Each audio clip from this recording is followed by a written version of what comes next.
Hi, it's Bobby, and today we're going to get designing in the studio with some brush embroidery and pressure piping on a plaque cookie. So let's get started. Alright, so we're ready to cookie design. I have already covered my cookie, and you can either go ahead and top coat it with an ivory colored royal icing or some fondant. And I've transferred my design. I've just used some tracing paper, a No. 2 graphite pencil, and then made an impression on my cookie. Sometimes I'll use a little bit of food safe tape to lay the image down so that it doesn't move on me. This is a pretty small design, but I really love the way it looks when it's finished. So the easiest way to do it is use smaller nozzles. Normally you would use a No. 3 nozzle. We're going to be using a 1.5 and a 2. And we're going to be using green, pink, ivory, and then for the little wisterias, we're going to be using a little blue blossom color. So the first thing you want to do is draw your outside line. And this is another No. 2 PME. And just follow your design. If you're a little bit off, don't worry about it. It's not that big of a deal. Start in the middle because that's the one that the other two are attached to, and it'll make it easier for you to know where you're going.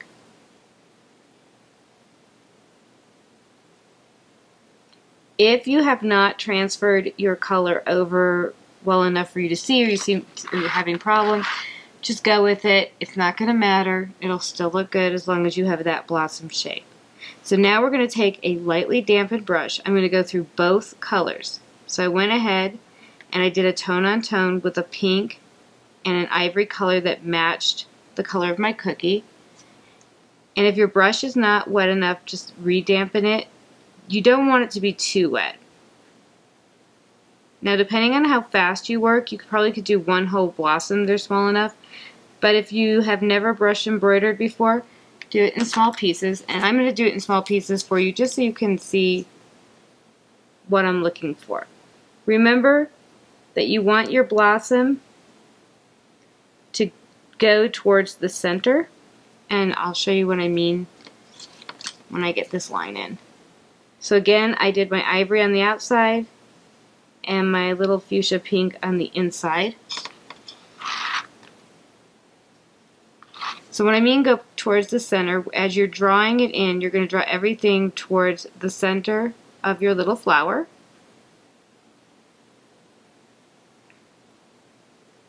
Pretty simple there. As you can see right here, my line didn't come completely, I can't completely see it. So I'm just going to kind of guess what it would look like. I know the leaves are up above there. This is one of those things you could actually look at a design and freehand it if you wanted to. Sometimes I'll do that. With this small of a design, I kind of wanted to map it out so that I didn't end up haywire and all over the place. Alright, so now we have our next little flower. And I'm going to go ahead and do up into this flower on this side. Just to show you that you can work, doesn't matter if you work a little bit faster or slower. Brush embroidery is one of the most forgiving cake decorating techniques out there. If you've noticed that your brush embroidery is too dry after you've piped it on, you can go ahead and remove it with the scribing tool and start over. Like right here, I didn't get enough ivory. I'm just going to add it back in. And I did this backwards. So we are going to take this off. I did the ivory instead of the pink on the outside. So I'm going to show you real quick how you would just take it off. And it's going to look like it was never there. I started getting so excited I just confused myself. Alright, so we're going to take the ivory. And again, I'm going to pipe most of this blossom. But you can see that though I made a mistake, it was really easy to fix. And it's not even going to be noticeable.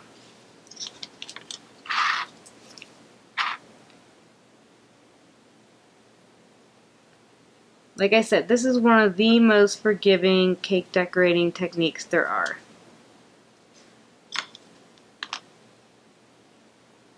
The only thing that isn't fixable is if your dampened brush is too wet. So you just want to take the time to make sure that your brush is damp. Not wet, just damp. If it's too wet, it'll be hard and messy to get it off of your cookie. So that's the one time you won't be able to fix it. And you won't have those beautiful lines. Other than that, that's really the only rule that you have to follow. So let's not make that mistake again. That wasn't any fun. And I'm just following the outside of my line. I'm actually going a little bit higher than my design so that I can fit the pink in there. And so that I know that that graphite isn't going to ever show.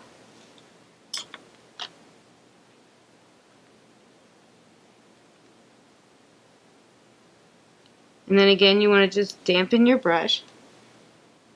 If it's a little bit too wet, go back and take it over a paper towel. I always have a piece of paper towel right next to me when I'm working. I also have a scribing tool and some toothpicks.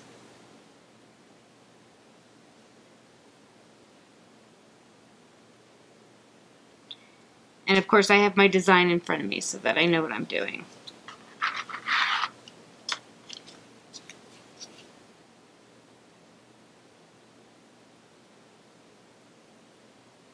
And we're just going to put our last little petal in.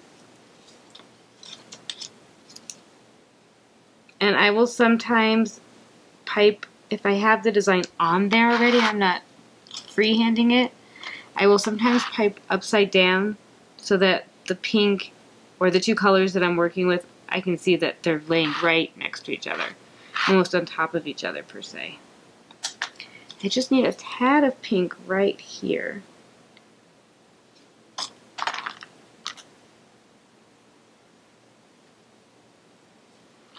Alright, so now we're going to go on to the leaves. With the leaves, we're going to do the opposite. Our green is going to be our outside line. And because the leaves are even smaller than the blossoms, I am working with a 1.5 on both of my tips. And I'm not sure, do not like the way that leaf came out. So I'm going to take it up. Like I said, very easy. I'm actually going to use my scriber to get it out of there. Because I did not tell you this, I am working with an off-peak consistency, so it's a pretty stiff consistency. It comes out pretty easily when you go to, if you have to go to lift it off. That came out better. If your icing is too soft, when you go to brush embroidery it, you'll find that it almost melts into your design and you don't get the lines. With the leaf, you kind of want to you don't want to kinda, you do want to come in at an angle so that you get the vine look to your leaf.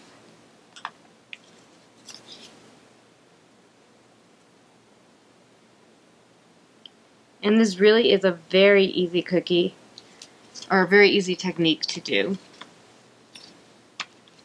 I've taught it to my 12-year-old niece.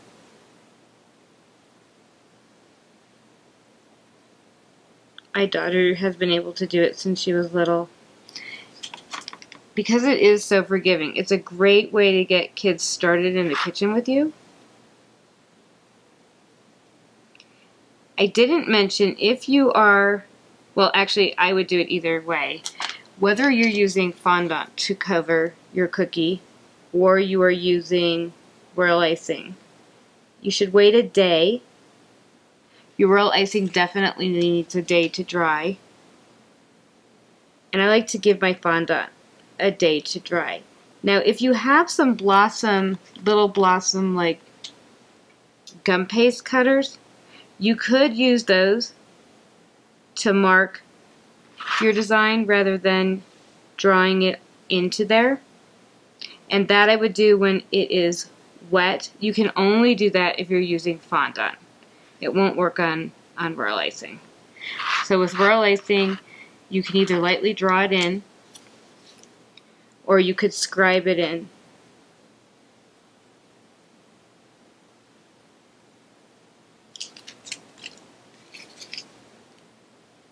And of course with fondant, like I said, you could go ahead and I'm giving myself a little bit more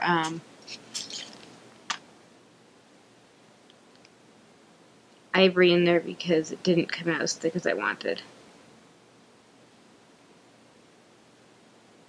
And really take care to make sure that those veins go in the correct direction. I want a little bit more green, so I'm just going to go back over it.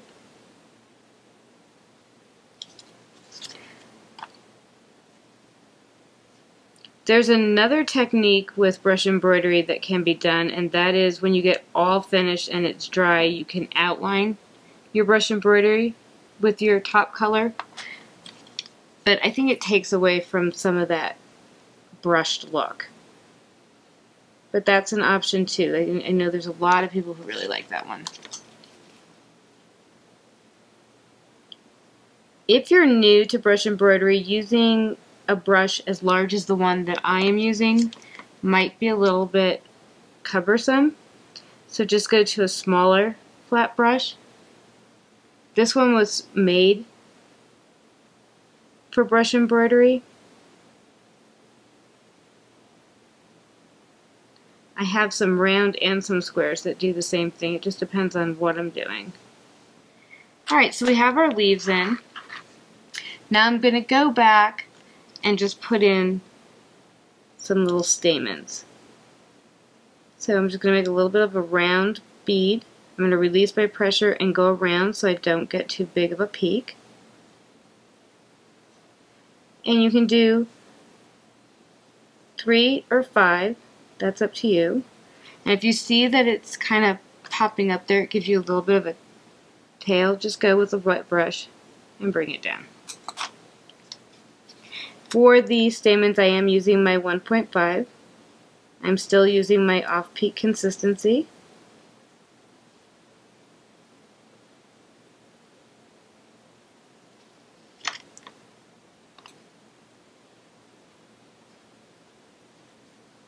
And somebody is standing in my light, so I'm not sure if I have a peak or not. There's a bunch of shadows going on over here.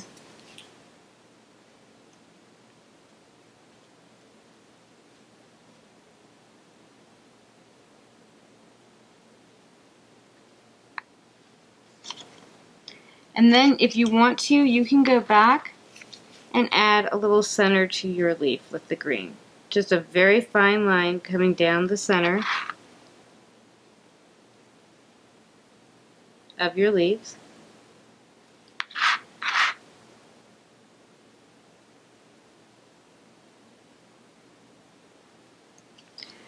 Alright, now with soft peak consistency, we're going to add in a few branches. So decide where you want your branches, and the first branch I'm going to do is going to be right here, in between these two leaves. And I'm going to bring my tip up fairly high so I can stretch that icing and get a curve to my little branch. Did I call it a leaf? It's a branch. So I can get a beautiful curve to my branch. And then add little twigs to the outside of your branch.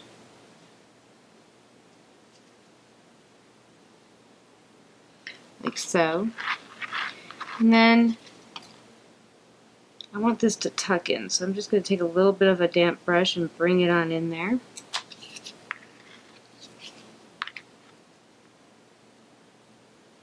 Now this will come out to be about here, but I don't really want it to be there, so I'm going to put it here. It bent in the middle, we'll say. And the higher that you bring your nozzle, the easier it'll be for your twig to curve, or your branch, excuse me. And then just add in little twigs. Just a little something there. So that it looks like a branch. I think we're going to do just one more. And I'm going to bring it right about here. I don't want to go too high because I'm going to be putting that S and reverse S border on there. I don't want to have to be fighting with my twigs or my branches. Just want him a little bit more curved. Always have a small artist brush by your side in case you want to fix something or take down a peak. Alright, so now we're going to put in our wisteria. And for that, I'm using a number 2 PME, and I'm using a soft peak consistency. And I think I'll bring in the wisteria right here. What you want to do is make a bead, release pressure, and come down. Almost a heart shape is what you're going to be doing. But you want it to be off center.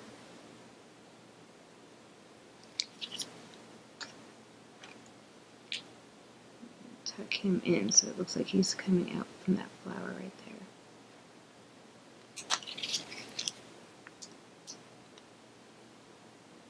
And get enough of a bulb so that we go back in and just go over it a little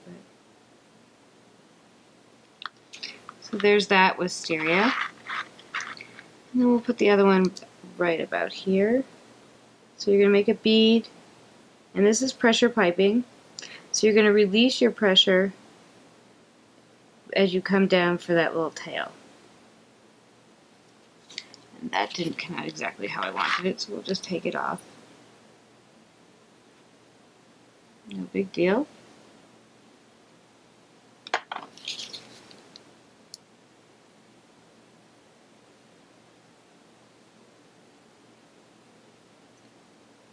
You just want to give the illusion that the wisteria is there. It doesn't need to look completely real, just that there's something coming out there. And then I will show you how I did the border. And I'm going to have to turn it around as I do it. And I'll come back when the border's done so you don't have to watch me do this whole thing. So I'm going to make an S and a reverse S. I almost think it looks like a comma.